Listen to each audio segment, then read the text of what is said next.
tugasin. Baik, selamat pagi. Semangat ya. Oke, baik. Terima kasih adik-adik semuanya. Perkenalkan kami dari Basarnas ya. Kami dari Basarnas berkunjung ke sekolah adik-adik semua untuk apa? Untuk kita sama-sama belajar. Kita sama-sama belajar untuk apa? Siap siaga kalau terjadi gempa, kondisi darurat seperti apa? Gempa, apalagi kebakaran, tsunami, ada lagi longsor, gempa bumi, kebakaran, apalagi banjir. Baik, sebelum kita mulai ya, bagus semuanya. Sebelum kita mulai, kita sharing pengetahuan, kita sharing pengalaman. Perkenalkan dulu, saya Sutyono dari kantor pusat Basarnas yang ada di Jakarta, khususnya di Mayoran. Saya dibantu oleh Kak Krisna, Kak Rio, kemudian ada teman-teman di belakang, kakak di belakang juga nanti akan sharing pengalaman ya. Sharing pengalaman.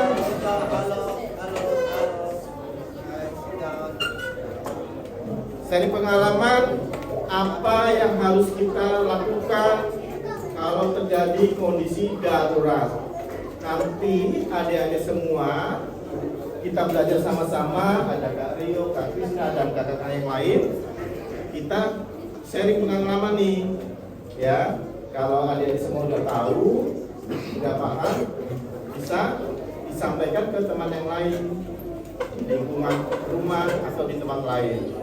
Intinya adalah adik-adik nanti bisa siap siaga kalau terjadi kondisi darurat. Ada yang tahu apa itu Basarnas?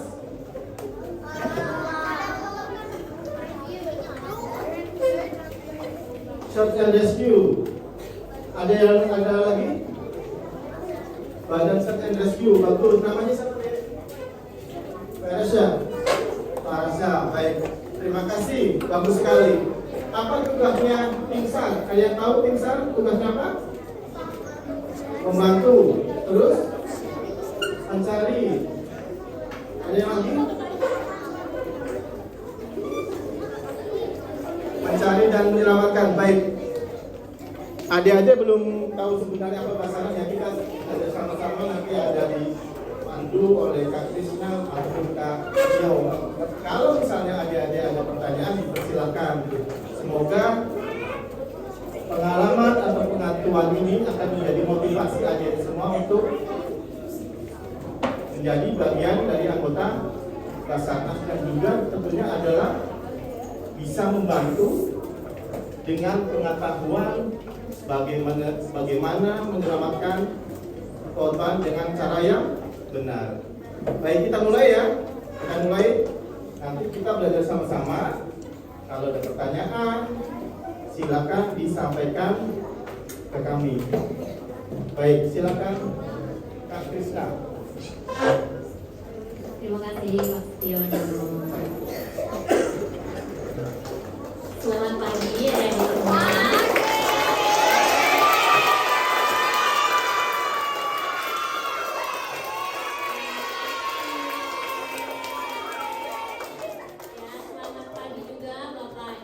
Guru yang mendampingi di sini.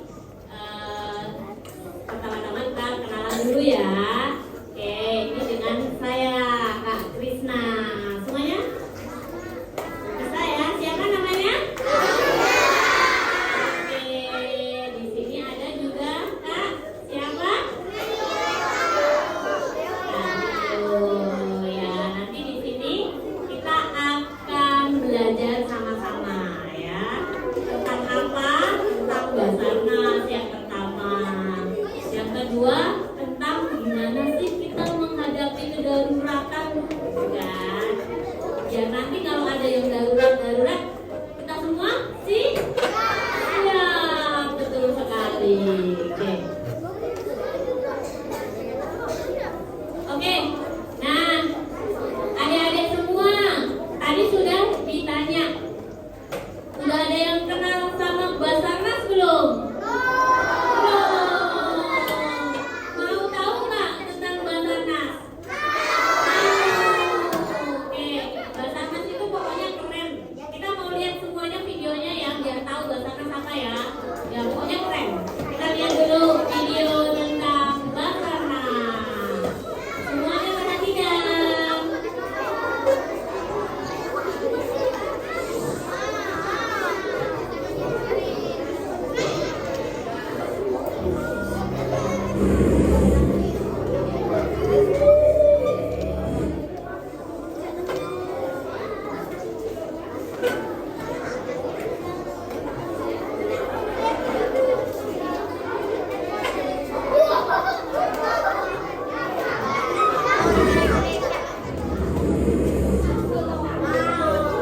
jiwanya. Pertama ada dalam kecelakaan pesawat, kecelakaan kapal, kecelakaan apa? Di darat, kecelakaan kereta api. Ya, semua jenis kecelakaan itu membahayakan. Terus yang kedua apa? Yang kedua yang bahaya lagi adalah bencana. Iya, terutama bencana alam. Bencana alam apa aja bencana alam? Tsunami,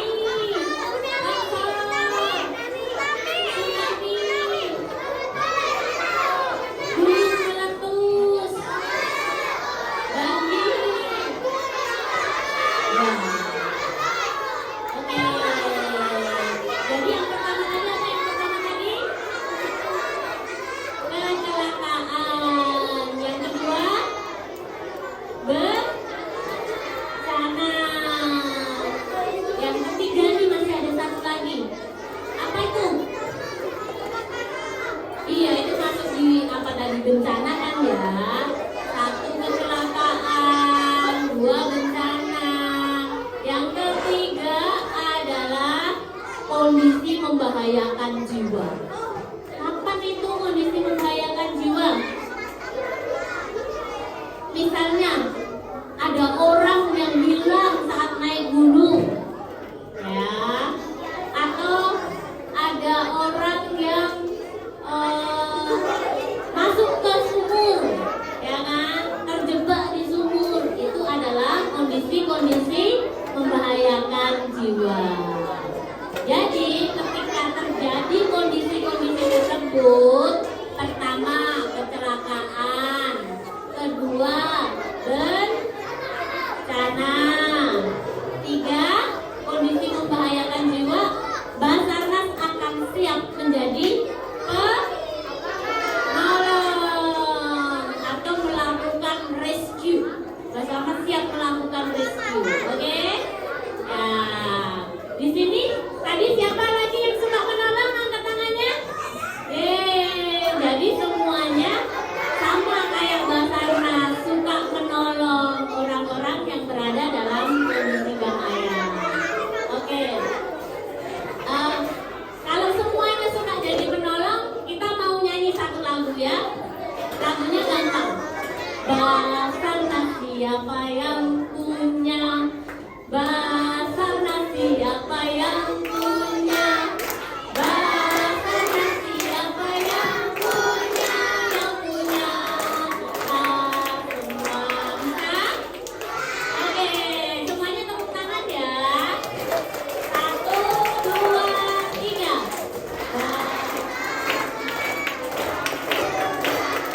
Basarnas siapa yang punya?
bumi ya teman-teman ya. Nah, sekarang kita belajar.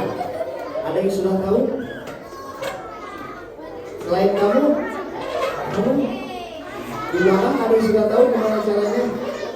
Oke, sekarang kita belajar sama-sama menghadapi situasi pada saat gempa bumi.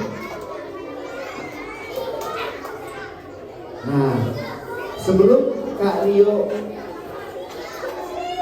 menginformasikan gempa bumi apa sih teman-teman? Ada yang tahu?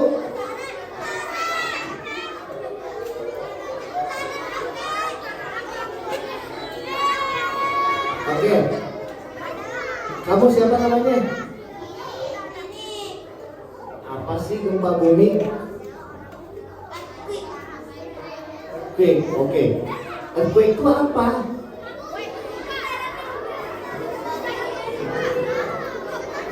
Ada lagi yang tahu? Ini siapa nih di tengah? Kamu namanya siapa? Marco.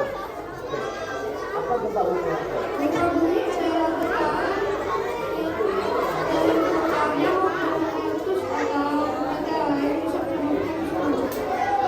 Tepuk tangan dulu Marco. Terus siapa lagi yang tahu? Siapa namanya? Oke, apa gempa bumi?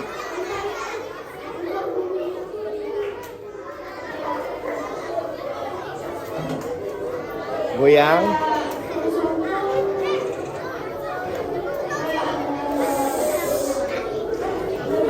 Goncangan. Oke. Terus sama apa? Hancur. Oke. Ada lagi?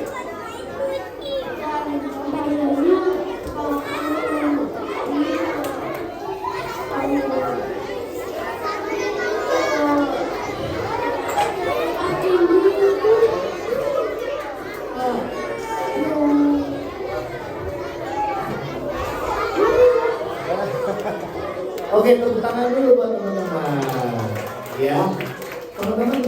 Oh, pada tahu ya, gempa bumi tadi getaran, ya, getaran akibat dari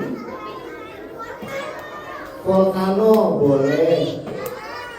Terus patahan di bawah bumi kita nih retak ya, yang menyebabkan tsunami. Nah, kemudian bisa juga menyebabkan tadi volcano ya, gunungnya meletus. Oke. Terus apa yang harus kita lakukan pada saat gempa bumi? Nah, perhatikan di depan. Yang pertama apa ini teman-teman? Drop.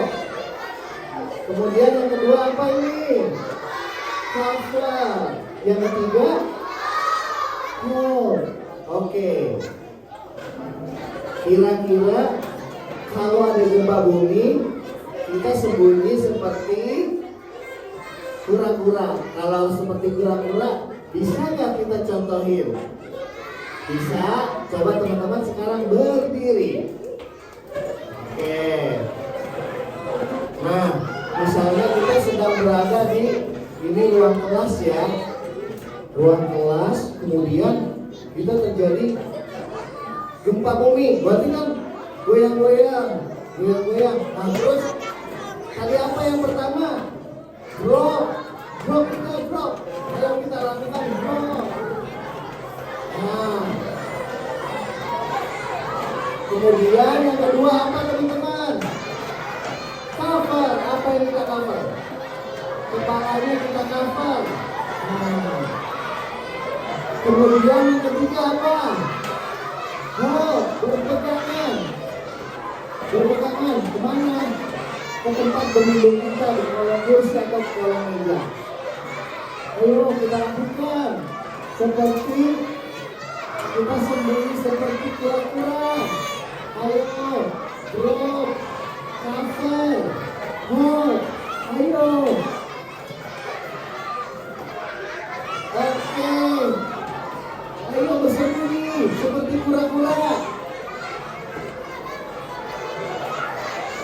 Oke, bisa? Bisa? Bisa. Oke, sekarang kembali lagi, duduk lagi teman-teman.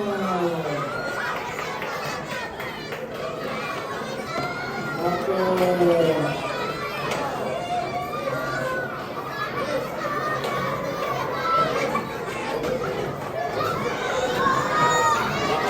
Oke, duduk lagi teman-teman. Kembali lagi.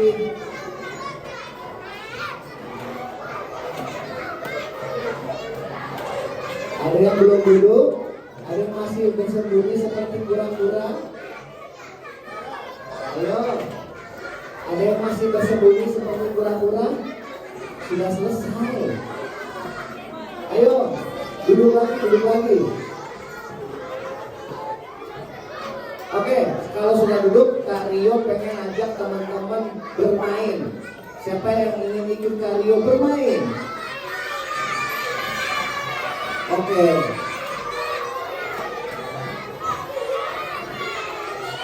Oke, kalau ingin bermain sama Kak Rio pengen teman-teman duduk yang rapi dan tidak bersuara. 1, 2, 3. Kak Rio pengen ajak teman-teman yang duduknya rapi dan tidak bersuara. Nah, oke. Sekarang teman-teman hanya mendengarkan. Tadi siapa? Hanya mendengarkan dan acungkan tangannya. Tadi siapa yang sudah bersembunyi seperti kura-kura? Tidak ada suara. Oke. Nah, itu salah satu cara teman-teman self rescue pada saat teman-teman ada di sekolah. Caranya seperti berlindung atau sembunyi seperti kura-kura. Nah, sekarang kita belajar self rescue sambil bernyanyi. Siapa yang mau? Tanpa suara. Tanpa suara. Oke. Nanti suaranya dikeluarkan pada saat nyanyi.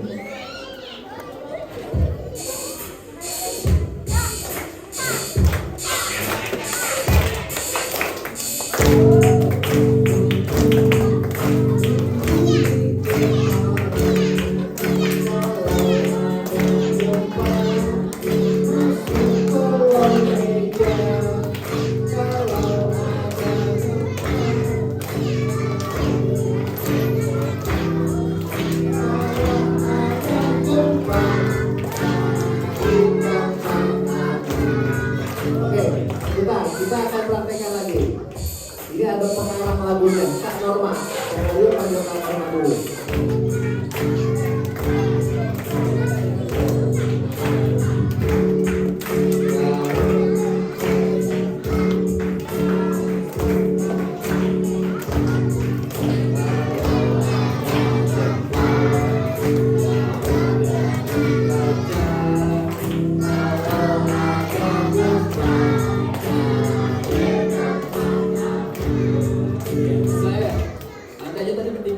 Soalnya nanti buatnya tuh di kunci G. Nanti kita nyanyi lagi, Mas. Ya, ini semua ya. Biar hafal gerakan pada saat terjadi gempa bumi dari semua. Kita tepuk tangan dong.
kita udah praktek ya. Sekarang kalian pengen siapa yang mau temenin Kak Rio sama Kak Norma tadi untuk nyanyi di depan? Siapa yang mau? Kak Rio minta ada laki-laki satu sama perempuan satu. Ayo ke depan. Oke, kamu mau ke depan? Mau ke depan? Ayo ke depan. Oke, cukup dulu. Oke, kamu mau ke depan? Oke, sini. Kak Norma. Kak Norma. Mau belajar nyanyi lagi nggak?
Oke, terima kasih. Silakan duduk kembali.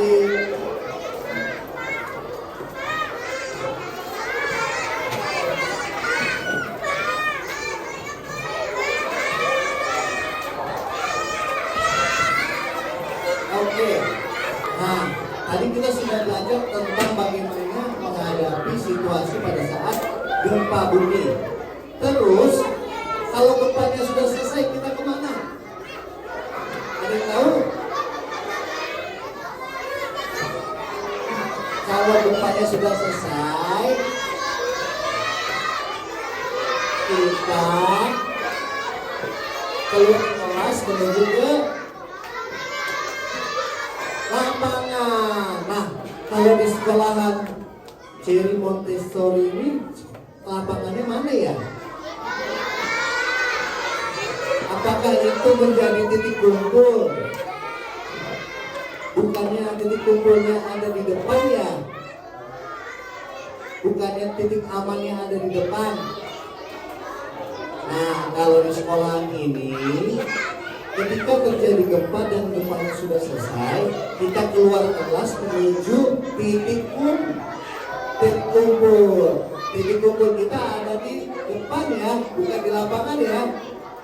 Kita ada di depan, di tempat parkiran ya, ada parkiran motor sama parkiran mobil, itu adalah titik kumpul. Titik kumpul itu adalah titik yang aman. Oke? Oke teman-teman? Oke. Nah sekarang kita sudah selesai belajar tentang tadi mengetahui Basarnas. Kemudian apa itu gempa. Sekarang Aryo mengucapkan terima kasih buat teman-teman. Terima kasih teman-teman. Terima kasih.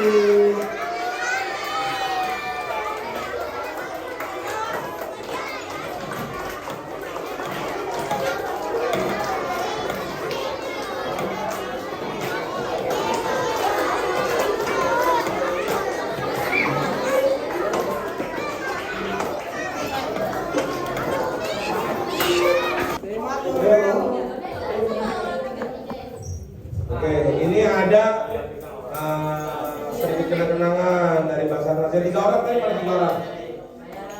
3, yang ketiga kami 1, 2, 3. 1, 2, 3.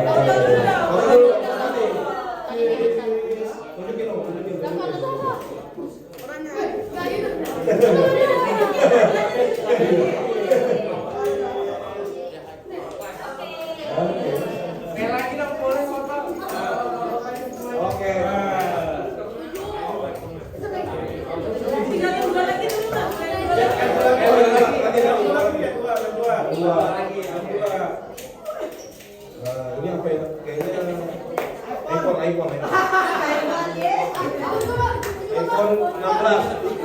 Ya, 16 Pro. Nah, ini harus diterima walaupun terpaksa. 16 Pro loh ini. Oke. Sama ini bukunya. Oke, ini buku untuk 5 orang. Oke.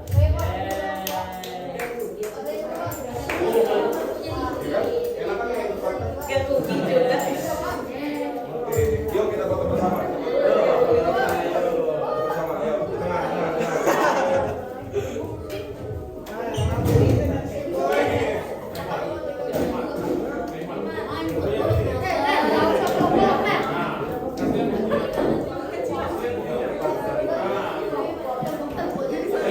Kalau 16 Pro ini itu dong.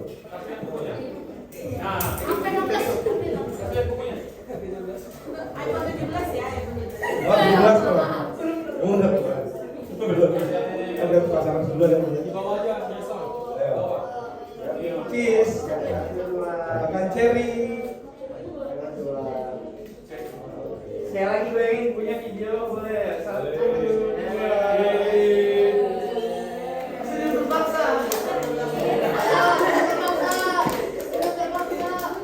Oke, terima kasih.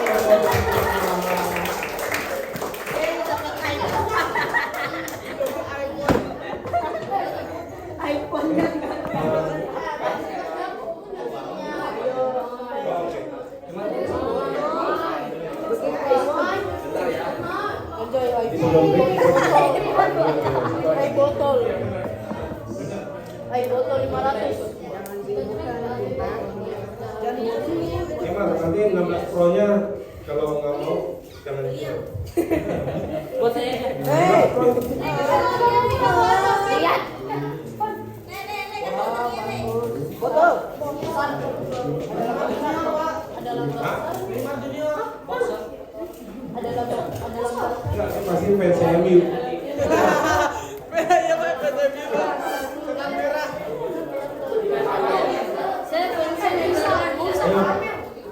Siapa yang mau kita nyanyi Glory Penny ini? Enggak ya?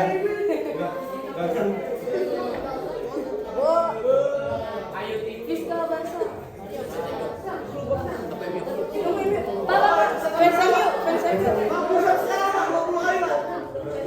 Dia orang paling kuat.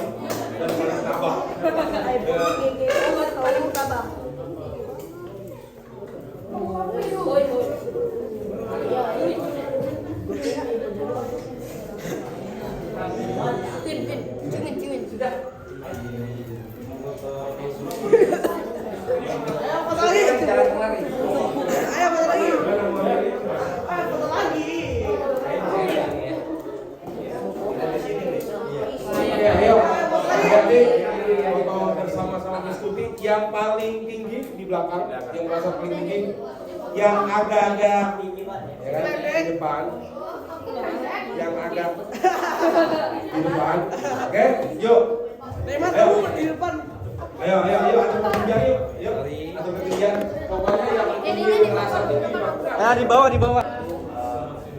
materi sudah kita mulai, nanti yang terlambat menyesuaikan aja Bapak Ibu ya, karena kita mengingat waktu, nanti waktu tidak cukup karena di belakang nanti masih ada materi fire. Ya, oke, sebelum masuk ke materi, izinkan saya memperkenalkan diri. Saya di sini bertanggung jawab sebagai pembawa materi. Nama saya Sidik. Saya bertugas di Basarnas Special Group. Jadi Basarnas itu di bawah direktorat itu ada namanya pasukan spesial ya, pasukan Basarnas Special Group. Jadi kita langsung bertanggung jawab di bawah direktorat operasi, dan di kegiatan ini kita membantu direktorat bina potensi. Oke, saya di sini didampingin oleh dua rekan saya. Yang pertama ada Anton sebagai peraga, dan kedua ada saudara Adahan. Untuk perkenalan cukup, sekarang kita masuk ke materi, yaitu pemindahan atau evakuasi korban. Kalau tadi kita sudah mensimulasikan gempa dan apa itu gempa, hal-hal apa aja yang akan terjadi pada saat gempa.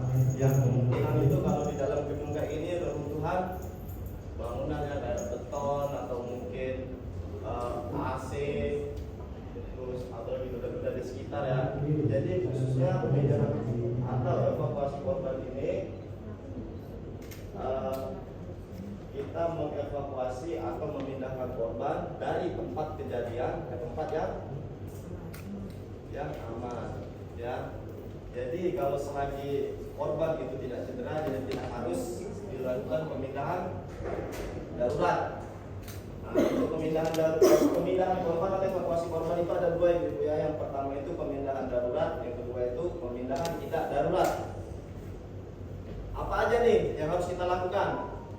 Umpama seandainya kita melihat ada korban tertimpa lemari, dia sudah bisa gerak, ya kan?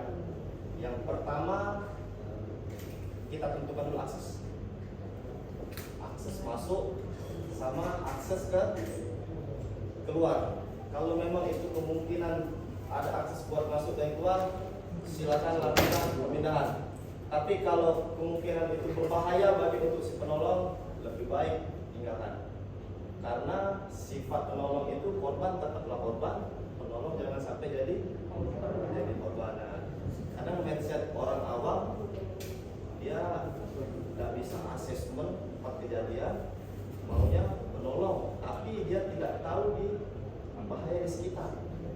Ya kan, akhirnya dia nekat tanpa dibekali pengetahuan ya teknik-teknik pertolongan, akhirnya dia nekat.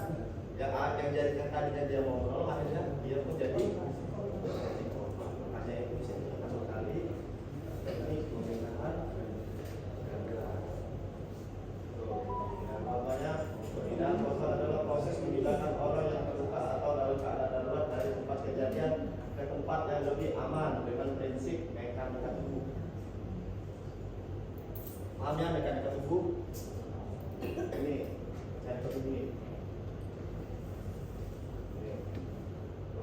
Dia menggunakan ekstremitas. Jadi menggunakan otot paha dan ini betis nih.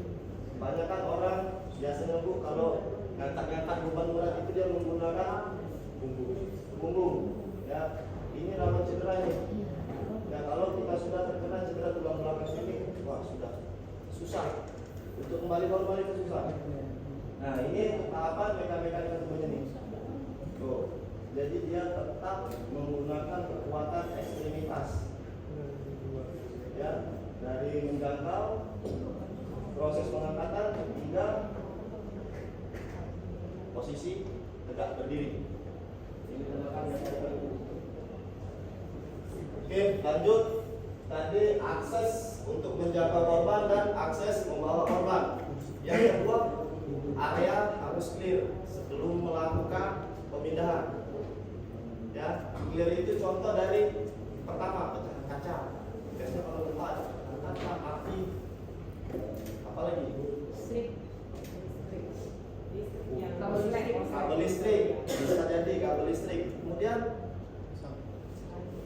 bris. Bris itu kayak pecah-pecahan beton itu, Bu. Pernah ada yang tajam-tajam.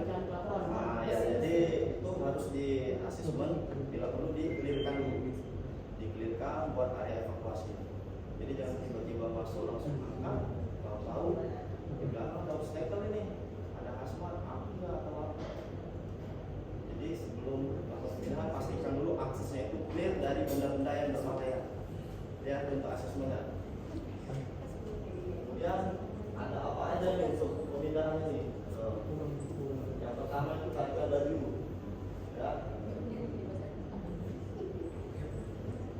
Kalau menarikan baju ini dia kalau korbannya berat dia harus pakai ikat, Bapak.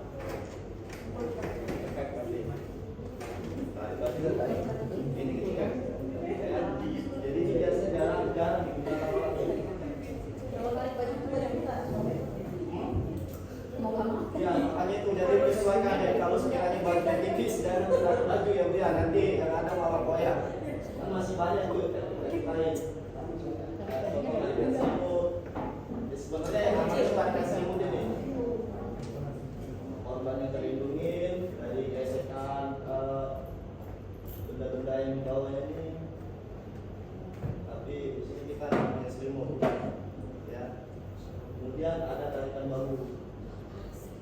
Nah ini lebih simpel, tapi cukup menguras tenaga. Tarikan bahu ini.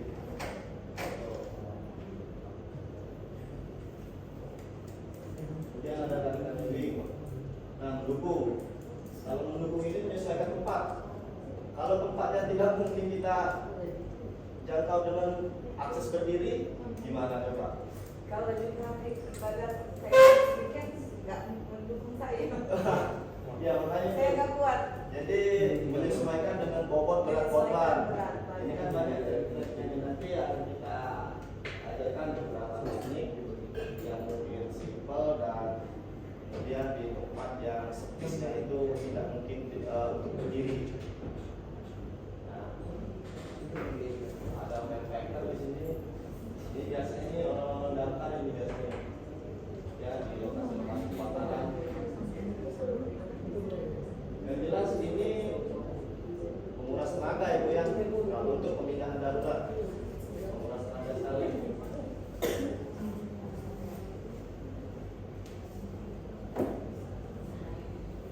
Masih di tempat pemindahan darurat ini ada security untuk pengangkatan 2 orang. Oh ini keterangan ini. Ya, jadi saling berpegangan nanti korbannya masuk ke celah-celah antara kedua tangan si buat penolong. Namanya security. Tapi kalau di area space buat dipul ini nggak efektif juga caranya. Kalau kayak di duduk, tapi duduk yang luas, untuk sekolah ini yang masih besar. Tapi kalau sudah untuk bangunannya sudah runtuh, sudah pancake, tak ada lagi space untuk berdiri, tidak efektif pancaknya. Jadi untuk mengatakan itu sesuaikan dengan lokasi kejadian. Kita sendiri yang analisa, oh ini bisa ini kita pakai sendiri ini, apa yang kita harus gunakan itu untuk menolong korban ini. Kemudian dong, ini tak umum lah ya, kita pada tahu semuanya kalau punya ini. Jelas, bobot korban itu harus di bawah bobot si penolong. Kalau bobot si korban lebih besar daripada penolong, tidak dipikirkan lagi kira-kira. Tak aja yang ada nanti malah, ya malah stres dua-duanya.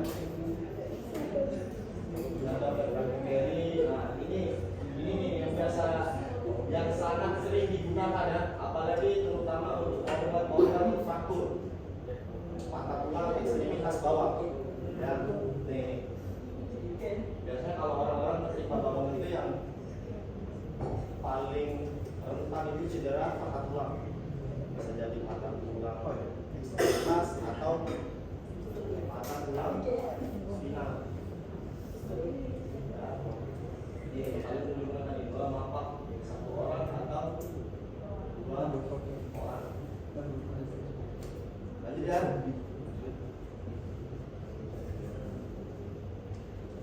Nah, ini untuk pemindahan tidak darurat.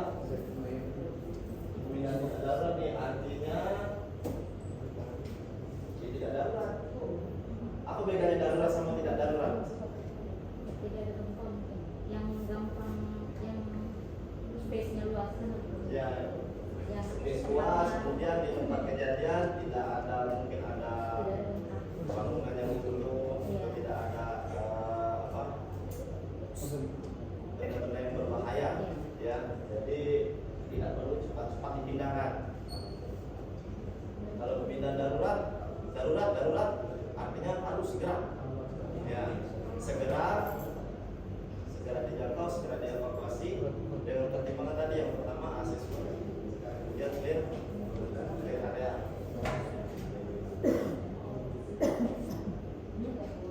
Nah, ini ada direct lift, pemindahan tidak darurat dengan 3 orang tertolong. Nah, ini biasa digunakan untuk korban yang mengalami cedera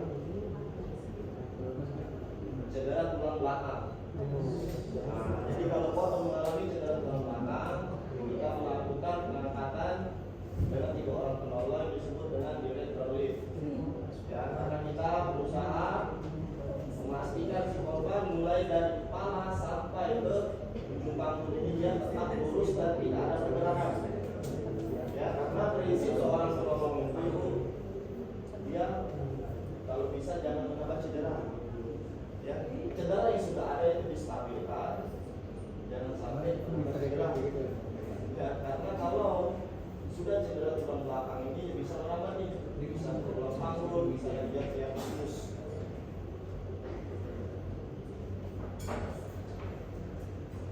Yang baru datang silakan disampaikan dulu ya.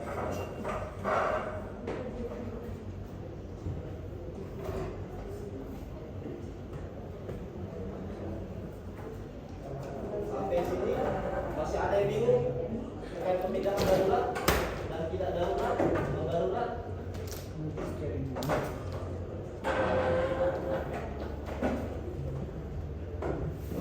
Ada yang bertanyakan? Yang pertama tadi apa ini? Apa pemindahan darurat atau non darurat?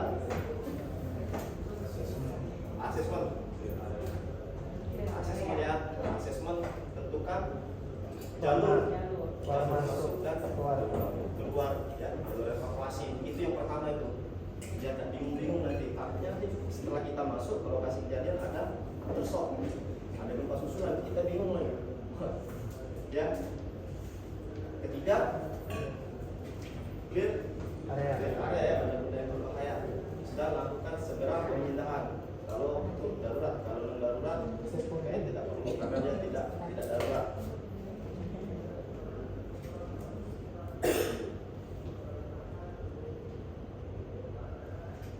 Jelas untuk pemindahan darurat, jelas atau jelas? Gak apa kalau penyampaian kurang jelas apa ditanya aja sebelum kita masuk ke sesi praktek. Karena ini yang diperlukan itu teknik atau prakteknya. Orang flash.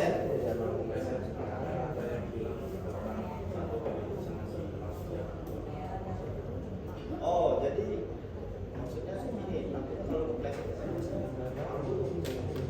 dengan yang kepala ini cedera tulang ekor, makanya ditanya dulu yang mana saja. Jadi kita kalau dalam MFR itu kita namanya itu ada cek respon, ya cek respon ditanya korban sadar apa enggak. Kalau dia sadar ya boleh ditanya, tapi kalau tidak sadar ya kita periksa dulu. Kira ada perubahan bentuk nggak dari tulang dia? Karena kalau sudah terjadi cedera tulang belakang, itu dia tidak bisa diduduk, tidak bisa dia terus lurus. Dia sakit rasanya. Kalau ada korban dan ditanya kalau kandung tulang belakang, kita butuh nekor, butuh alat bantu. Sering kan mungkin lihat kejadian kecelakaan, tiba-tiba langsung diangkat, begitu diangkat korban terlibat, sakit dia. Nah itu sakit. Makanya kita butuh asesmen dulu, pemeriksaan fisik ditanya yang mana sakit. Bila perlu sebelum ada bantuan datang ditangani dulu. Nah itu fungsinya untuk medis awam ya. Jadi medis awam ini, medis awam dengan peralatan lengkap dan medis profesional tanpa peralatan. Jadi MFA apa itu MFA? Orang yang pertama kali tiba di tempat kejadian dengan kemampuan medis lengkap. Dasar. Itu disebut MFA, medis dasar, medical first test. Nah ini pembina darurat bagian dari. Ada lagi? Saya Pak. Selamat siang Mas Didi. Ini mungkin di luar dari yang penjelasan. Apakah Basarnas itu ada di setiap provinsi atau satu pusat aja? Oke, jadi Basarnas itu sekarang mempunyai 45 sekarang Ibu, 45 kantor SAR atau UPT, unit pelaksana teknis di seluruh Indonesia, dari Sabang sampai Merauke, dari Miangas hingga Pulau Rote, ada semua. Itu UPT ya. Ada lagi namanya POSAR, POS. Jadi POSAR itu di bawah UPT di kantor SAR tadi. Dan kemudian ada lagi unit SAR. Jadi ada tiga komponen itu, kantor SAR, POSAR, dan unit SAR. Ini dibawahi oleh pemerintah pusat atau dari BUMN atau gimana ini? Kita lembaga non kementerian, jadi langsung bertanggung jawab di langsung di bawah tanggung presiden, lembaga non kementerian. Jadi kalau untuk kantor pusatnya ya di sini di Jakarta, Kemayoran. Iya. Tahu saya bukan di situ. Ya, Makanya saya tanyain setiap provinsi itu ada. ada. Kalau untuk kantor SAR Jakarta itu tempatnya di Tangerang. Kalau di Bekasi ini pos ya, pos Bekasi. Ya, pos Bekasi itu di bawah kantor SAR Jakarta. Nah, jadi setiap kantor Bekasi itu ada posnya. Mungkin gambaran dari itu kayak UPT itu kayak Polda, ada turunannya Polsek, ada Polres. Jadi kita pertama UPT, Polsar, baru unit SAR.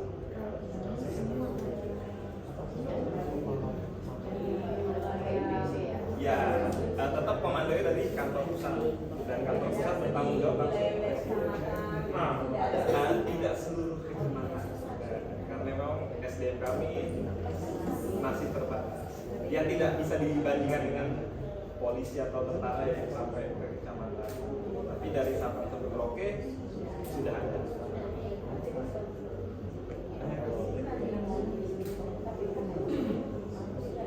Iya, kita mau kementerian. Jadi kepala Basarnas langsung bertanggung jawab kepada presiden.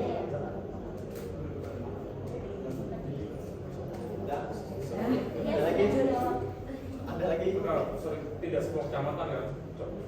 Tadi dibilang tidak semua kecamatan. Tidak semua. Tapi kalau misalnya terjadi sesuatu di tempat ini, misalnya kita yang berhubungan dengan Basarnas, teleponnya kan mau ada Polda, Polres, Sektum, 115, daerah 115. Ya nanti kan disebutnya Pak nanti di sisi kita ya langsung menghubungi kantor SAR atau pusat ya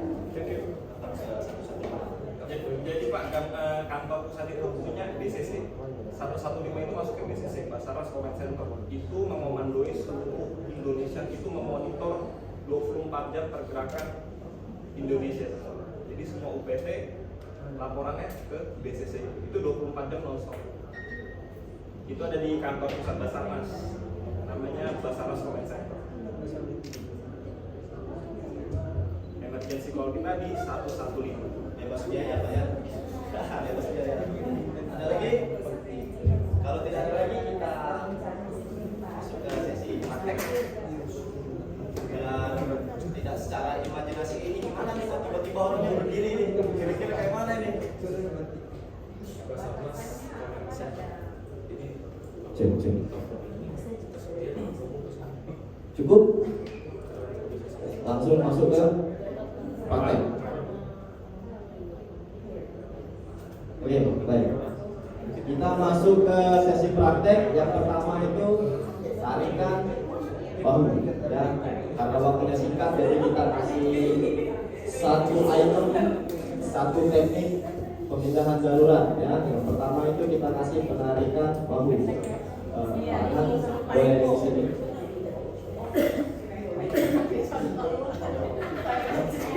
Iya.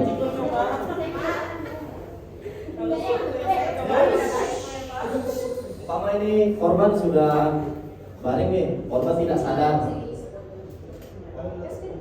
Korban tidak sadar, ya. Korban mengalami cedera ekstremitas bawah, ya, pada tulang kaki. Ya, yang pertama itu jangkau dulu kepalanya. Kita kan tidak tahu nih, karena keadaan darurat kita tidak sempat lagi untuk meriksa korban, mungkin ada cedera tulang belakang. Jadi yang pertama itu kepala dulu dan melipat. Ya, tuh. Tangan dirapatkan, ya, diangkat pelan-pelan. Ya, tuh, disenderkan di kaki, ya.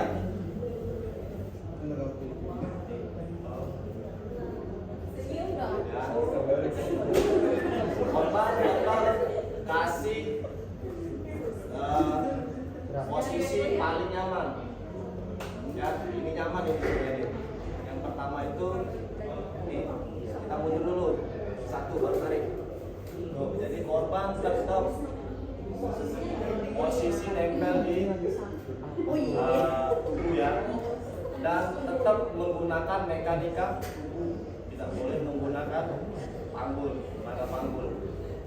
Ya, mundur, dada rapat, tarik. Kaki belakang ini bisa untuk clear area ya, Bapak Ibu ya. Kalau sekiranya kan kita nggak mungkin nengok lagi ya. Jadi kaki ini bisa clear area. Ya.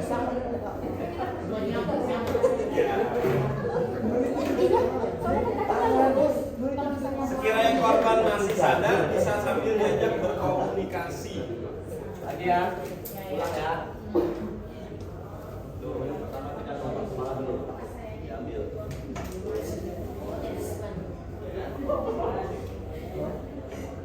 Nah, ini bobot badan lebih berat si korban itu, ya, di posisi penolong. Tapi karena dengan teknik tertentu dan menggunakan mekanika tubuh, jadi ringan korbannya, ya, nggak berat. Ringan ya.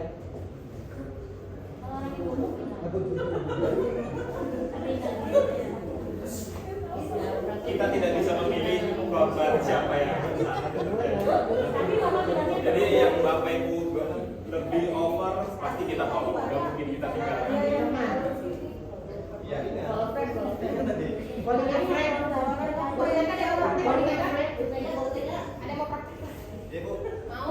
itu kan cederanya kaki. Kalau cederanya di atas kaki misalnya dia bisa berdiri.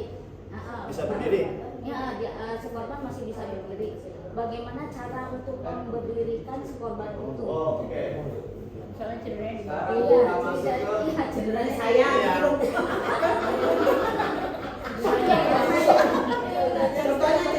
Saya paham. Iya. Saya paham maksud ibu itu kita menggunakan tangannya. Kan jatuh kan? Pemilahan dengan memapar Nggak, cara mendirikan satu kan orang kayak penolong. gini. Oke. Nah, kalau masalah waktu itu saya Memapar. jatuh nih, jatuh. Ya, tidur benar. Posisinya tidur benar. Posisi tidur kan? Bisa tiba motor. Kita nyata kita Kakinya dilipat seperti ini. Oh, kakinya dilipat dulu. Kemudian ditahan. Ditahan. Ditanya dulu.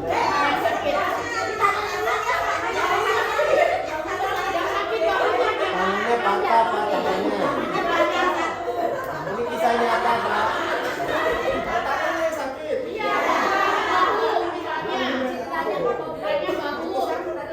Tadi Mas bilang kalau korbannya itu masih bisa ditanya, kita tanya dulu yang sakit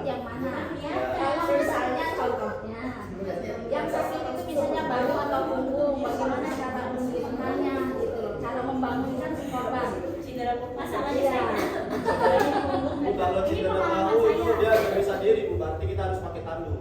Tapi saya ingat. Masih bisa berdiri. Bangun sendiri. Yang sakit ininya misalnya, cuma memang pada saat jatuh itu bagaimana cara dia bisa untuk langsung ngangkat dia bisa berdiri itu seperti itu harus ditopang bagaimana gitu. Apa ditopang dari samping Itu kalau cedera bahu itu dia nggak bisa berdiri kan ibu. Iya. Kalau dari tandu tetap diusutin dulu. Jadi kita tangani dulu lukanya. Jadi kita stabilkan dengan pemindaian namanya slim swab. Jadi kita udah patah Pak tangan. iya. Kita stabilkan dulu. Ya minimal ada pengurangan pergerakan pada tulang yang ini cedera tadi. Ya minimal itu ada teknik penanganannya. Baru nanti kalau udah bisa berdiri sudah suruh berdiri aja. Tempat sadar kan? Iya berdiri aja. Tetapi injurinya kita tangani dulu segera. Mungkin yang salah ngangkatnya nggak benar jadi retak sininya. Makanya yang nolongin nggak tahu kalau bahasa apa sih.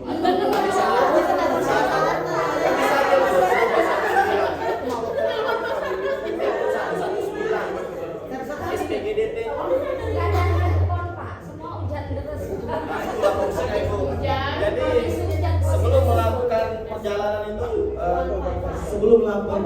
itu disarankan dulu nomor-nomor kedaruratan ibu ya kayak Basarnas, SPGDT, polisi.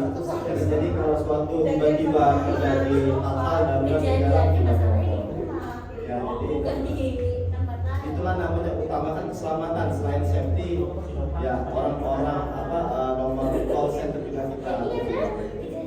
Satu lagi kan tadi ada yang nanya apakah kalau cedera atau jatuh itu boleh langsung diberdirikan atau dibiarkan dulu sebentar baru dia ditanya sakitnya yang mana baru suruh berdiri atau bagaimana Itu Bu.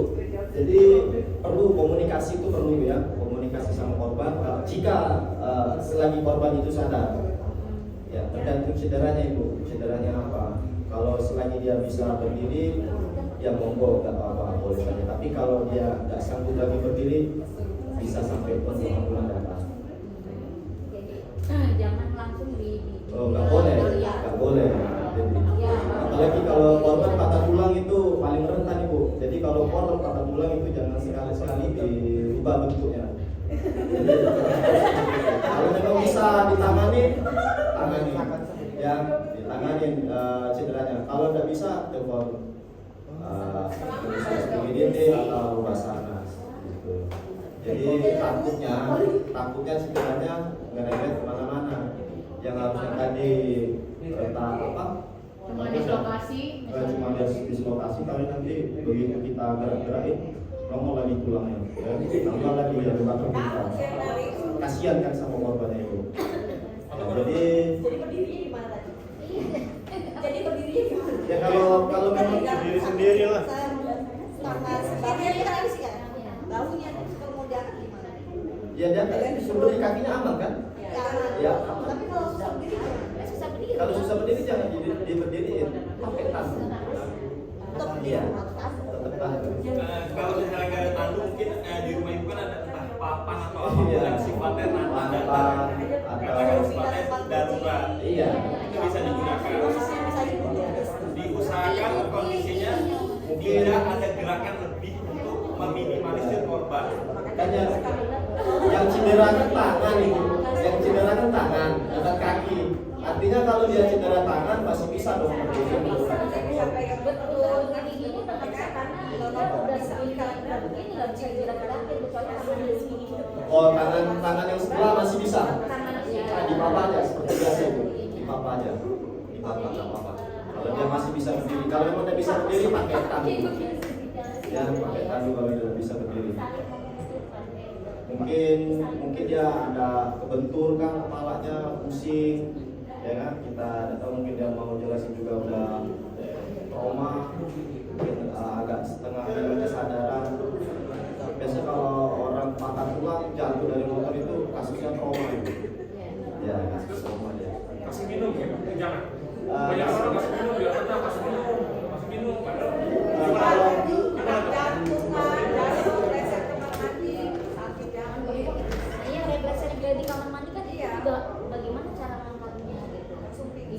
aja lah. Jangan juga didiemin dulu, bisa telepon Basarnas, bisa telepon SPGDT juga bisa. Pak mau Ya. ya 119 itu apa? 119 itu SPGDT, sistem penanganan daruratan. Jadi dia bukan Kementerian Kesehatan ya, Kementerian Kesehatan. Oh, Ya 119 online. Itu SPGDT itu ada 2 tipe ya, ada tipe A sama tipe S. Ya, jadi ada khusus untuk bencana alam sama khusus untuk sehari-hari. Itu gratis juga Pak. Bisa. Oke, lanjut. Lanjut ya. Oke, lanjut Pak. Terus dong. Ya, bawa. Ya. Jadi kalau satu orang ditolong, kita oh sudah tuh. Oke, yang pertama kita lakukan itu lekuk lutut ya. Ini kaki ditahan, tangan disilang. Bisa gini,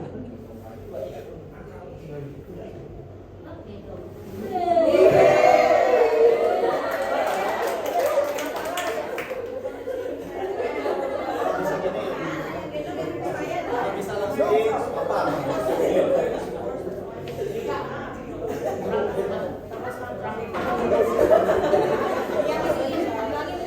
Bapak Ibu perhatian teknik cara mengaturnya ya. Ini untuk Ini aja melakukan kaki ini posisinya. kaki boleh diangkat.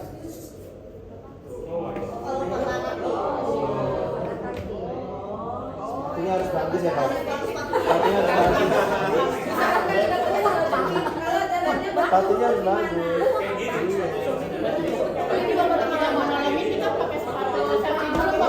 Iya. Ini dulu dia. Mungkin bisa ya Pak itu langsung kita prakteknya contoh. Silakan ayo.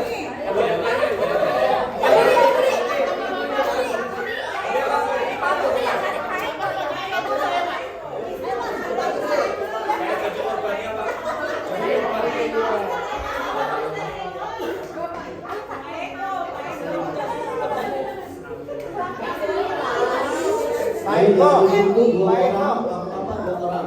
Ya, maju ke depan, jangan dia. Ya boleh. Ayo.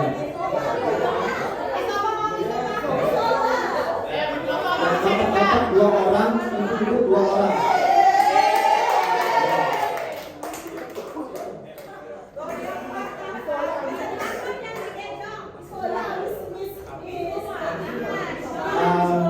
Dua Pak ya. Penarikan bambu sama lompat. Penarikan bambu dari ini. Ini. Nah, ini sama. Siapa yang ditarik? Ini.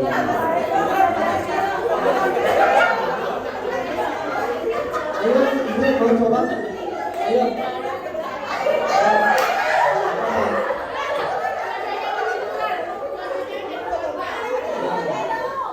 Biar nanti merasakan pada saat nanti aplikasi di lapangan tidak ada lagi, sudah tahu ya boleh satu bagian.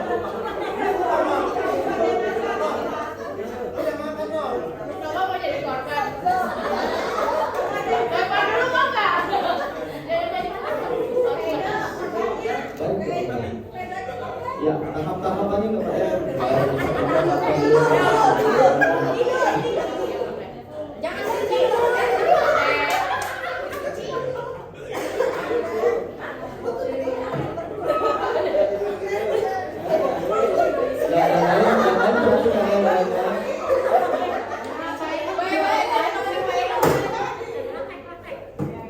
Ya.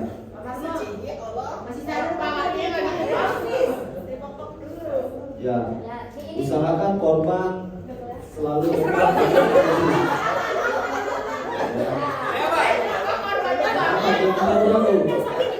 korbannya nggak bisa ketawa Pak. Ini karena kebohong-bohongan. begitu korban sudah mati langsung.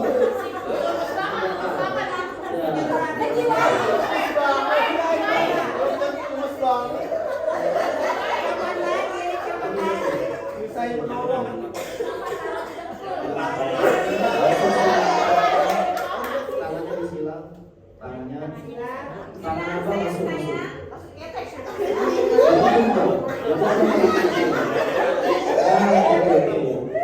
Kaki ini mundur, jauh, oke.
Kalau bapak-bapak penarikannya masih berat, berarti ada teknik yang salah.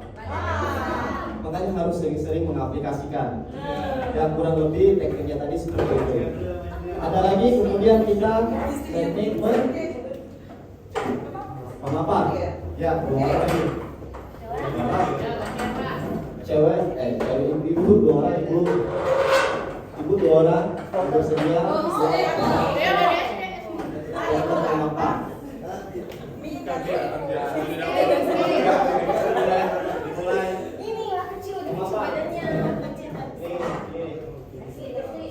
Memapak boleh, mengendong boleh. Langkah awalnya korban dari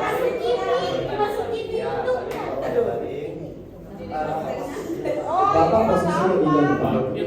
Bapak posisi depan. Ya, baik.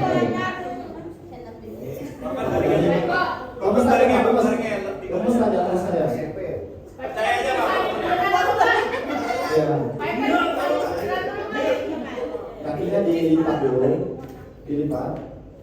Ya. Oke, sudah. Ditahan. Ditahan. Oke. Tangannya kemudian disilang. Iya, dijangkau. Ini jangan lepas ini kakinya.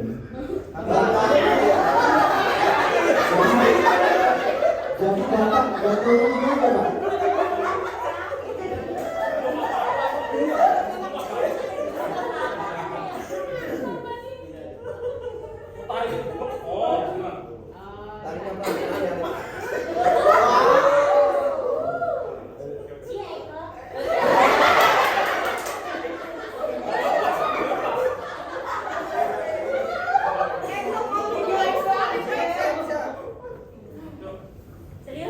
Oke, kaki dilipat,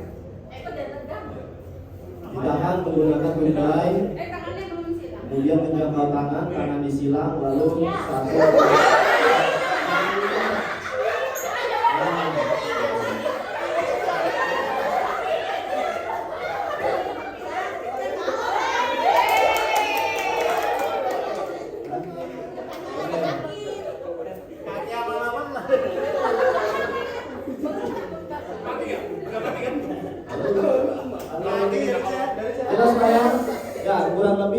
caranya seperti tadi, dan Pak usahakan jangan diinjek kakinya banyak, kasihan.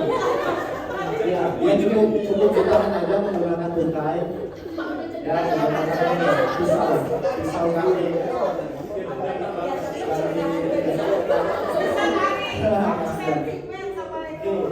Sekarang bagaimana kalau korban mengalami cedera tulang belakang? Ya, kita menggunakan pengangkatan non darurat dengan 3 si penolong. Nah, seperti ini.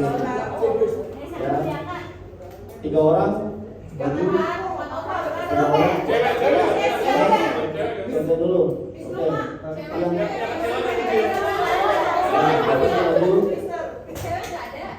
Oke. Yang korban. Iya, Pak. Ini, Pak. Oke, baring, potong baring, santai, baring santai. Ya. Lurus kakinya, Pak. Oke, kaki lurus. Ya, usahakan leher, ya, leher ini, leher dan tulang belakang ini usahakan jangan sampai banyak pergerakan. Ya, usahakan stabil. Ya, yang paling fatal itu yang harus distabilkan itu bagian kepala sama apa? Oke, kepala, panggul, kemudian tungkai bawah. Posisi kaki, ini posisi kaki siap nih, aman ini, angkor ini kuat nih, belakang nggak bisa, ke depan juga nggak bisa nih, ya aman. Udah. Jadi kalau kesenggol-senggol orang, insya Allah goyang. Mudah-mudahan harus panjang ya. Senggol batu. Lemes aja, lemes. Pak, pastikan nih di tubuh ada celah-celah ya, Pak. Ini nih. Di setiap tubuh nih ada celah-celah ya. Tangan Jadi tanggung jawab yang atas itu cukup di bahu sama kepala aja. 1, 2, 3. Miring, bisa dipegang, Pak.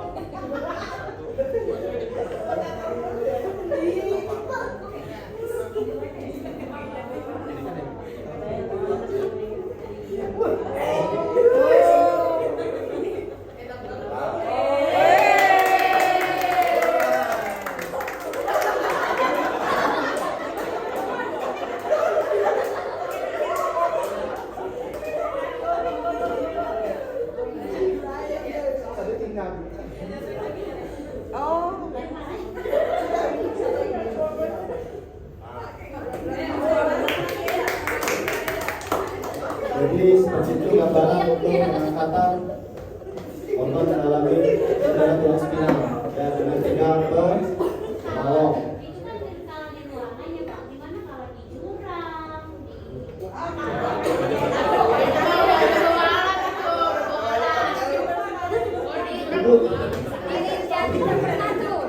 Ibu minta lagi nanti, maka akan kita kasih materi selanjutnya untuk mengevakuasi korban cedera tulang belakang dari kedalaman jurang menuju ke atas. Itu udah beda lagi. Iya.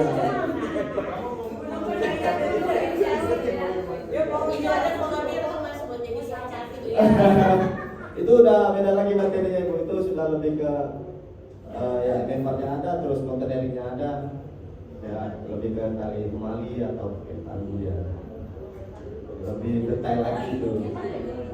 Oke, sampai sini jelas ya. Untuk penanganan darurat adalah gambarannya kira-kira kalau untuk pindahin ortopedisnya gimana sih? Kalau memang tidak mampu ya sudah jalan.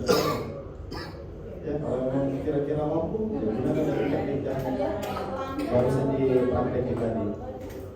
Jelas ya sampai sini, ada yang mau ditanya lagi? Kalau nggak ada, kita lanjut ke materi selanjutnya. Ayo.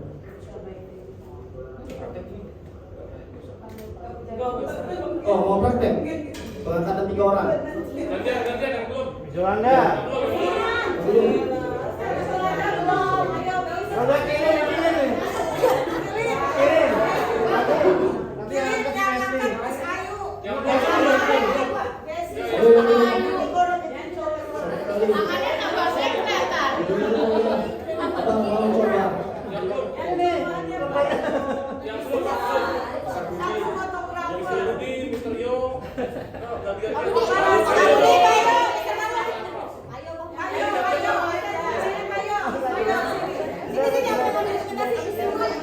Ayo.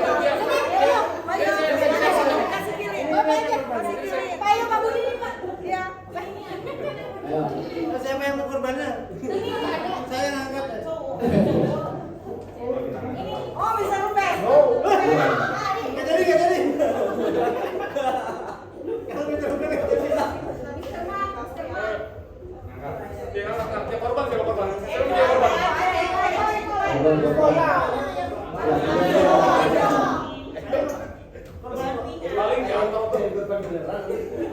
mau tanya.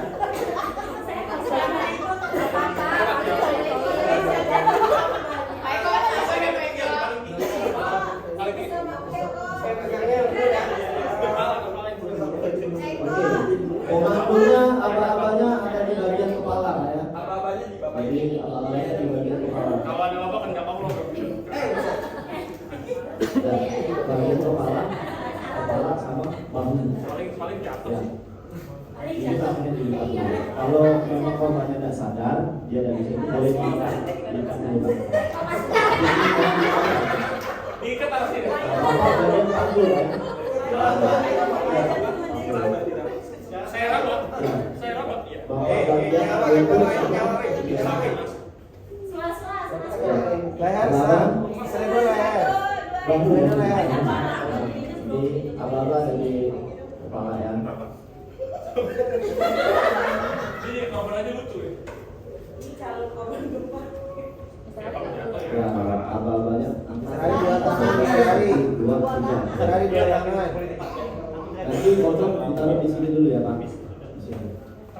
Pokoknya nanti begitu diangkat, aba-aba angkat. Semoga ya. 1, 2, 3.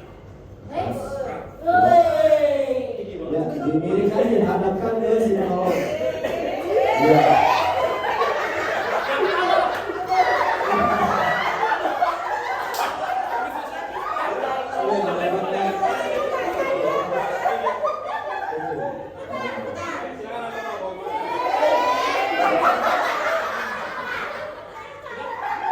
Hubungannya sama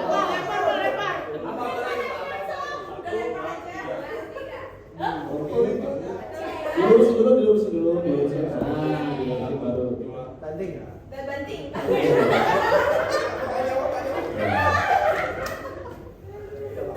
Oke, terima kasih Bapak,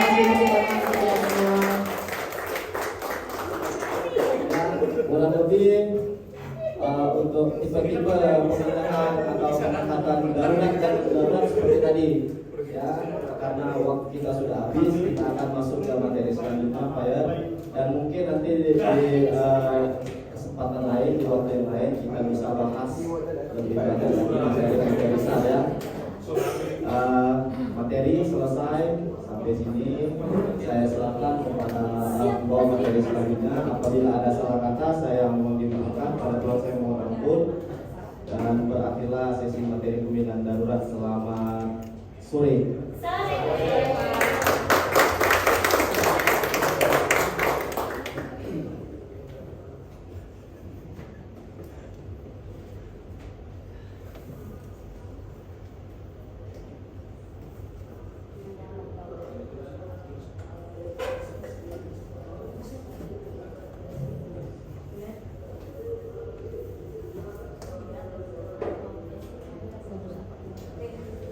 Selamat siang Bapak-bapak, Ibu-ibu. Assalamualaikum warahmatullahi wabarakatuh.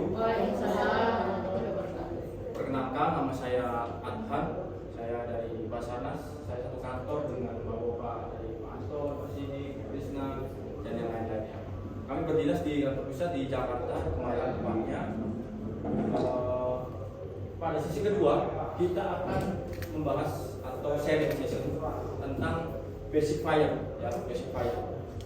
Di sini kita tidak menggurui dan di sini tidak kita mampu dengan paling jauh tentang hati tidak. Kami di sini cuma sekedar sharing terkait dengan tahap penanganan api pada tahap awal, ya, awal belum membesar, ya.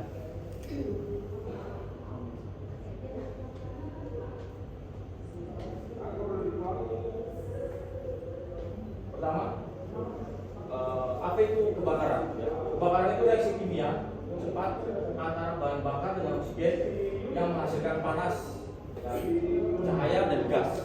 Ya. Bapak-bapak, ibu-ibu di sini pernah melihat kebakaran? Nah, yang paling viral di sini di mana, Pak? Apa pernah ikut serta dalam tim damkar membantu penanganan? Paling nonton memang rekam. Nonton rekam Pak ya? Netizen Pak ya? Nonton rekam aku. Nonton rekam aku. Tapi kita tidak bisa menuntut masyarakat untuk ikut membantu. Ya, kadang kita ingin menjadi penolong, justru terlambat dari petugas. Ya, kita boleh bergerak apabila kita diarahkan ataupun dikoordinir oleh petugas yang berwenang. Ya, jadi kita kadang pada saat kita kebakaran, ya, jangan semena-mena kita paling tahu. Gitu. Ya, jadi kita sadar diri dulu. Ya, sadar diri bahwa kita ini penolong atau korban terdampak atau penolong yang tidak terlatih. Ya, jadi posisi kita memposisikan diri dulu. Jangan semena-mena apa paling penting, yang penting serang mayat. Ya, karena nanti kita juga belajar tentang jenis-jenis kelas dari kebakaran. Ya, dia tidak cuma kebakaran dari kayu, ada kebakaran listrik, ada kebakaran segala macam. Ya, secara teori, ya, api mempunyai segitiga api, ya, atau fire triangle. Yang pertama itu oksigen. Ya, terjadinya api itu ada 3 teori. Yang pertama api atau panas, ya, oksigen dan bahan bakar atau fuel. Ya, dalam kandungan bebas udara bebas kita ini Pak, terkandung kurang lebih 21% oksigen dalam udara bebas. Ya, untuk menjadikan itu api menyala dan bertahan, kira-kira berapa persen? Kalian tahu?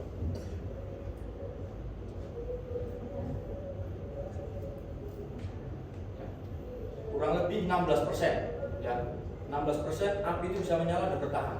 Ya, ketika dia di bawah dari 16%, api itu akan mati. Ya, ingat 3 unsur itu apabila kita eliminasi, kita hilangkan, otomatis api itu mati. Ya, untuk menjadikan api itu harus 3 unsur itu. Yang pertama oksigen, tadi minimal harus 16%. Ya, untuk normalnya itu 23%.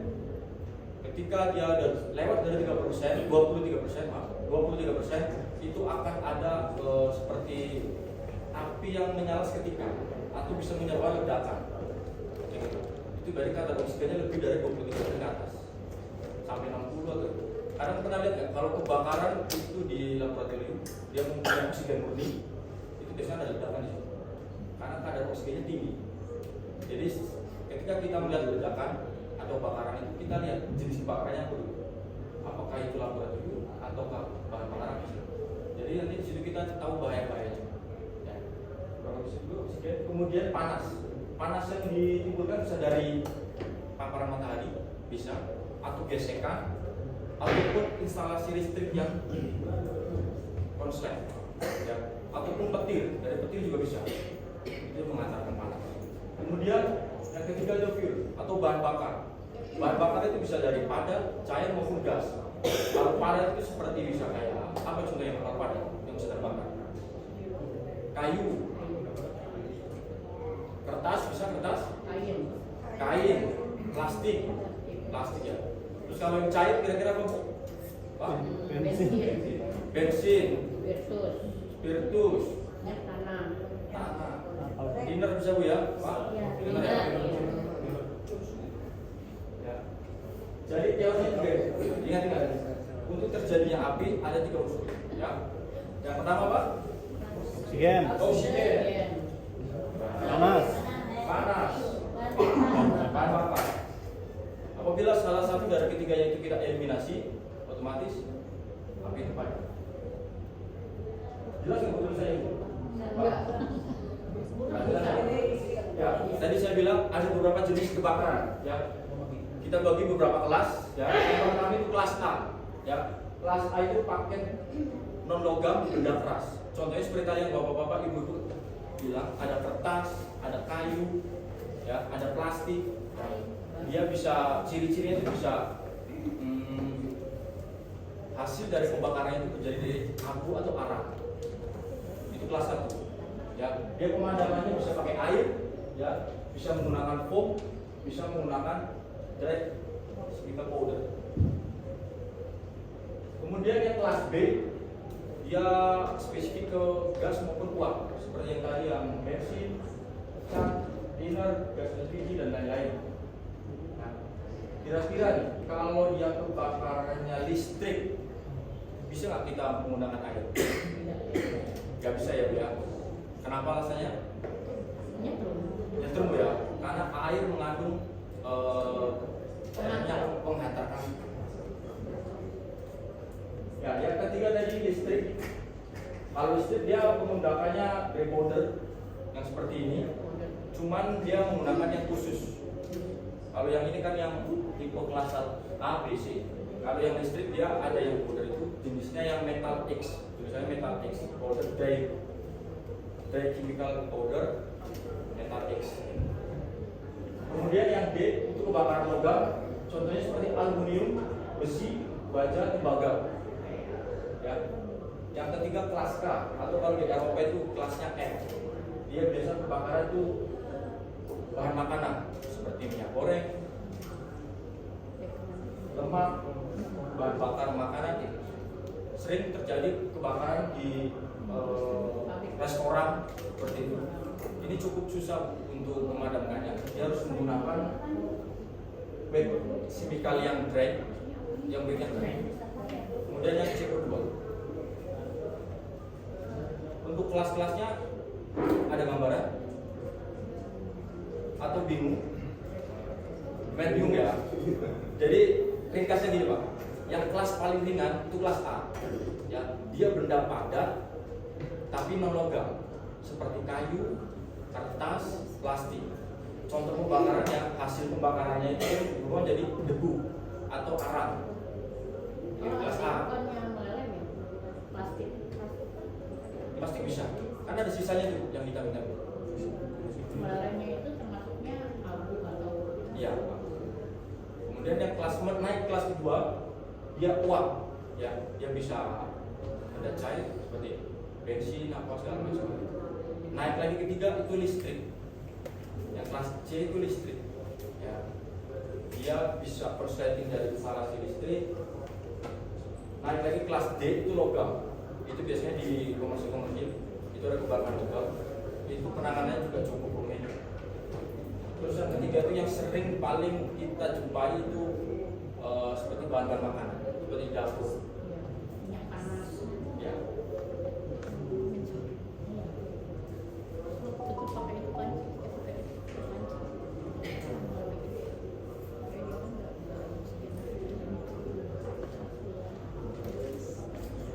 Kita menggunakan, ada yang pernah menggunakan? Sama sekali belum pernah. Ya, di depan Bapak Ibu ini ada namanya APAR. Ya. Ada yang tahu yang dari APAR? Alat pemadam ringan. Alat pemadam api ringan, ya. Alat pemadam api ringan. Ini alat pemadam api portable, ya, yang bisa digunakan secara personal. Ada yang pernah tahu cara ngangkatnya?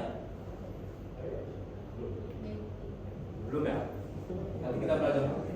Jadi di sini ada bagian-bagian dari APAR ini, ya. Ada beberapa bagian. Yang pertama di sini ada handle.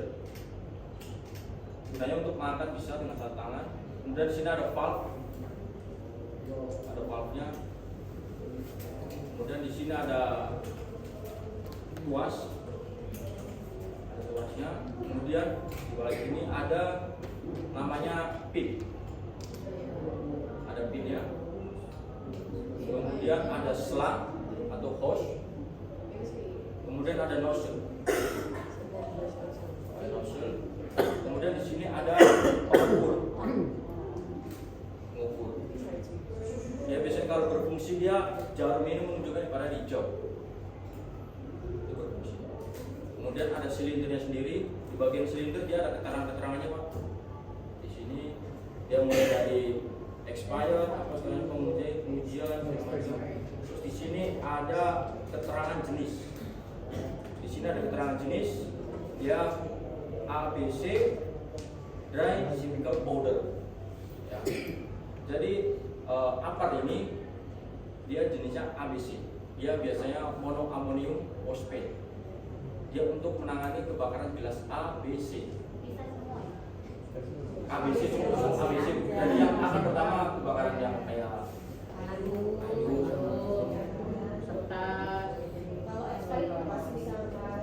kalau expired dia ada beberapa bahayanya. Yang pertama biasanya ini kan ada tekanannya, ya. Dia ada perubahan tekanan.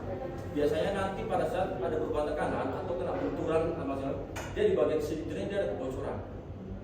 Itu biasanya pada saat kita squeeze, ya, dia ada ledakan. Itu malah bahaya untuk kita. Biasanya kayak gitu. Jadi apabila ada expired, sebagusnya diisi ulang atau bisa diisi. Biasanya ke damkar seperti itu. Iya. Jarum itu banyak.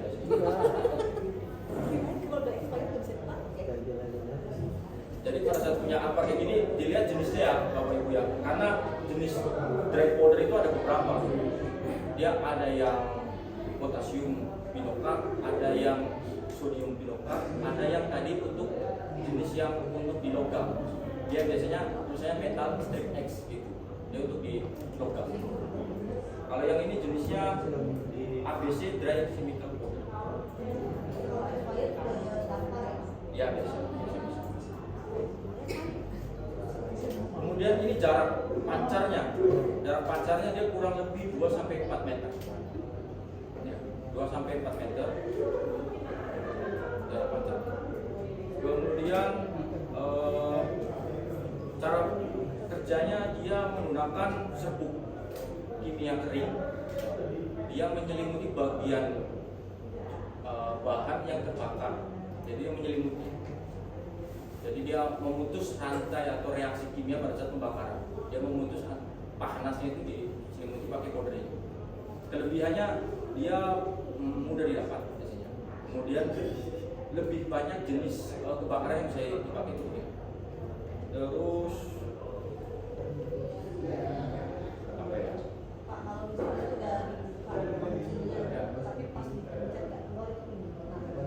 Itu biasanya di sini ya, di sini dia ada kerusakan.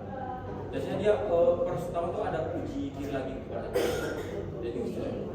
Jadi di damkar biasanya pas pada saat pengisian itu nanti diuji kembali. Terus kekurangannya untuk yang jenis powder dia meninggalkan residu bubuk. Ya. Jadi pada saat kita sudah melaksanakan ini, dia meninggalkan bubuk-bubuk itu. Jadi tidak steril. Jadi pada saat ada kebakaran di laboratorium, dia tidak steril. Ataupun di ruangan-ruangan yang perlu steril itu, ini meninggalkan residu. Untuk cara pengangkatannya bisa dengan segi tangan. Di tangan tinggal disesuaikan ini. Jangan seperti ini ya, takutnya pin yang patah nyemprot sendiri. Jadi pengangkatannya seperti ini. Ataupun kalau memang mau jarak jauh, terus ada harus turun naik tangga, bisa dipakai seperti ini.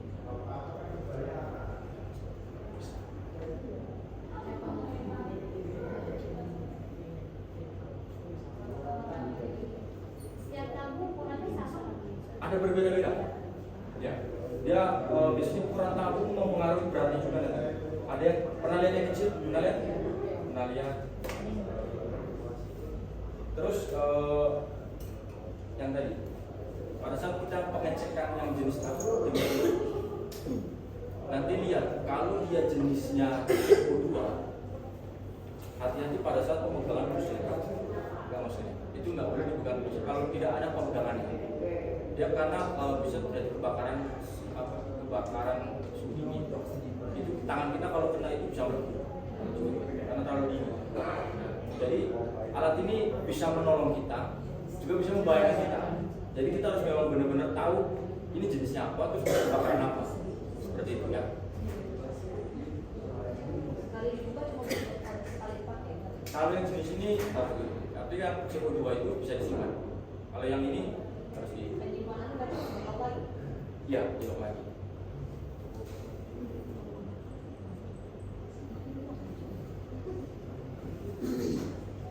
Ayo kita punya tapi belum tahun-tahun ya kan. Berarti udah expired.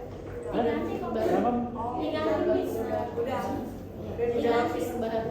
habis Nova. Masa mau bertahun-tahun udah sih ganti terus tiap tahun. Jadi apar ini digunakan pada saat api awal ya Pak ya. Sebelum membesar. Ya, kembali ke fungsinya. Dia pertolongan pertama pada kebakaran untuk menghambat atau mematikan api sebelum menjadi besar. Ya, jangan api sudah besar sekali kita nekat masuk api. Cari pertahanan.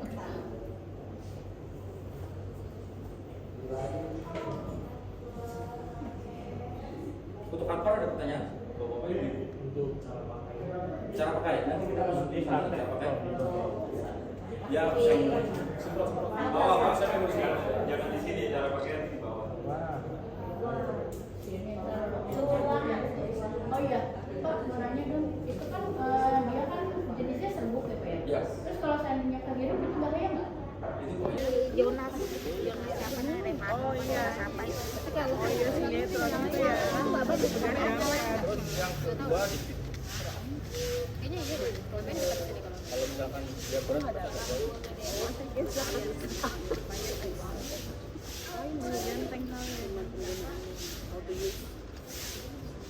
tadi pertama gimana caranya? Oh,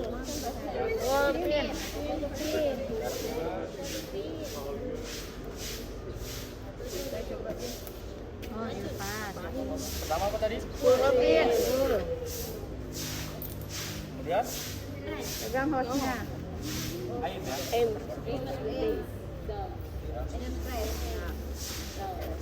Perhatikan arahnya kemana, Bapak ngomongnya jangan lupa. Kemudian apa? Press. Apa yang di-press? Squeeze ya. Ya.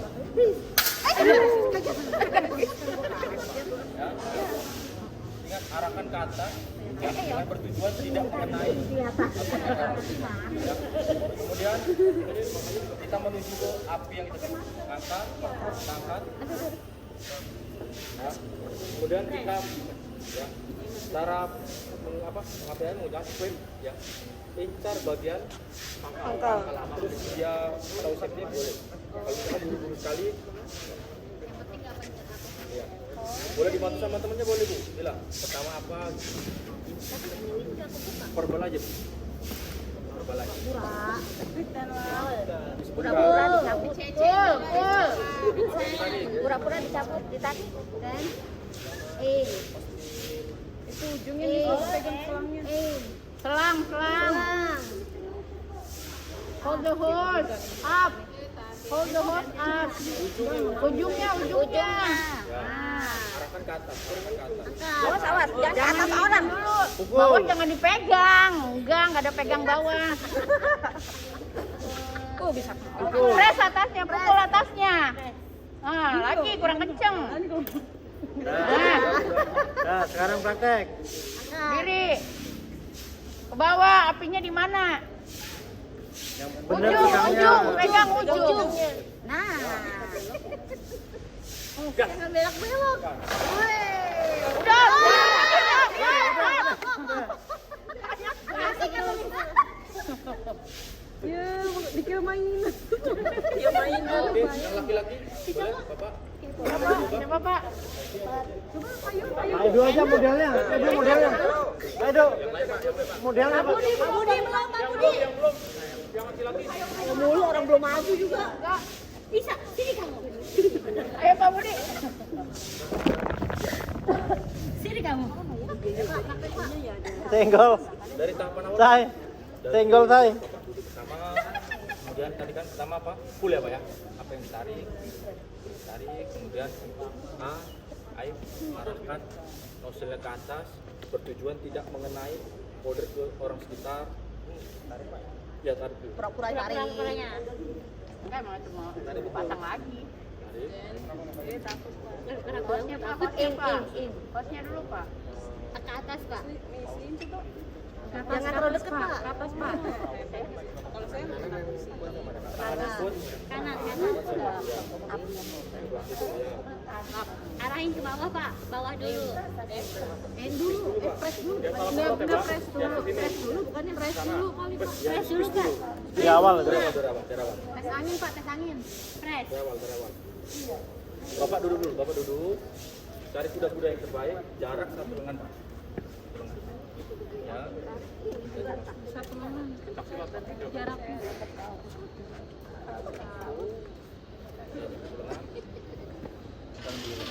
Buka dulu, Pak. Buka. Pull, tarik pinnya. Pull. Ya, tarik juga. Kemudian apa? Hold. Aim. Ya, arahkan hose The atau hose nozzle ke atas. in up. Ya, Hold. press. Squeeze. Squeeze first. Pak, tembak dulu Pak. Tekan, puas. Sekali. Dipukul atas ya Pak? Pukul aja Pak, jangan dipukul. Terus. Lihat. Pukul sekali Pak, pukul Pak. Tekan dulu sekali ya. Supaya Ya, yang kuat Pak. ya satu kali. Iya, manja banget. Oke, sah. Ayo Pak, Kemudian angkat. angkat. Arahin ke bawah. Arahkan. Bawah Pak. Pangkal. Ya, press. Ya. Op. Habis ya Pak? Apa lagi? Ya, jadi sebelum api itu padam ya, jangan dihentikan pressnya. Ya. Berarti bener dong sampai apinya padam. Sampai api padam. Pastikan padam baru. Kalau habis dia nanti kayak gimana Pak? Udah gak ada yang keluar berarti? Ya, nggak ada yang keluar. Habis. Ada yang mau coba lagi? Sama semua kalau habis yang nggak ada yang keluar. Masih. Langsung.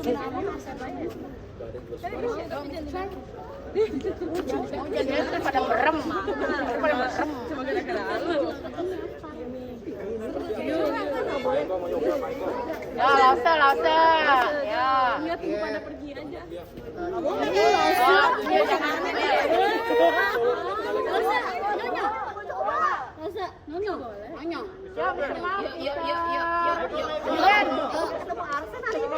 Coba lagi Pak, coba.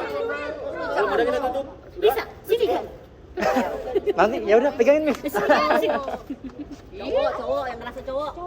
Coba satu kali lagi ya Pak. Udah jadi Simon. Hidup Pak Marot. Disuruh biar lagi setir. Tarik dulu. Tarik. Satu. Bejanya kiri. Kayak Aim. Yang kiri. Squeeze. Wis. Awas kena sendiri. Nah. Pangkal. Pangkal. Mr. Marlon, you try. Turun ke bawah Pak. Bawah Pak. Oke. Nah ini kalau masih ada sisa masih bisa dipakai lagi Pak. Bisa tapi tekanannya tidak ini lagi. Nggak sebagus yang awal ya. Ini yang dekat pintu ada semangat Pak. Di lobi. Cukup? Cukup Pak ya? Bapak Ibu cukup ya? Lu mau maju gak Ya, cukup sekali. maju. Ayo sudah. Ya. Je. Tangan duduk. Kesnya bukan ganti baju. Kesya modus Kesya. Ya. Kayak ini mah modus doang ya. Gue tahu modus. Kesnya pura-pura serius dia. Modus. Ye. Banggalah mamamu di sana Kesya. Mama topan Kesya. Bisa tadi gua diambil enggak? Kesya, aja lu lagi ya. Gua lihat di Angkat. Apa lagi? Turun cara angkatnya. Salah Jangan Kes. langsung gini, cara angkatnya gini. modus. Nggak jadi salah-salahinnya nih. Atas jangan dipegang dulu jempol. Nah, gitu amankan. Kan modus banget. Dekat sama apinya, lihat Kesya, mata api. jangan sama abang-abangnya.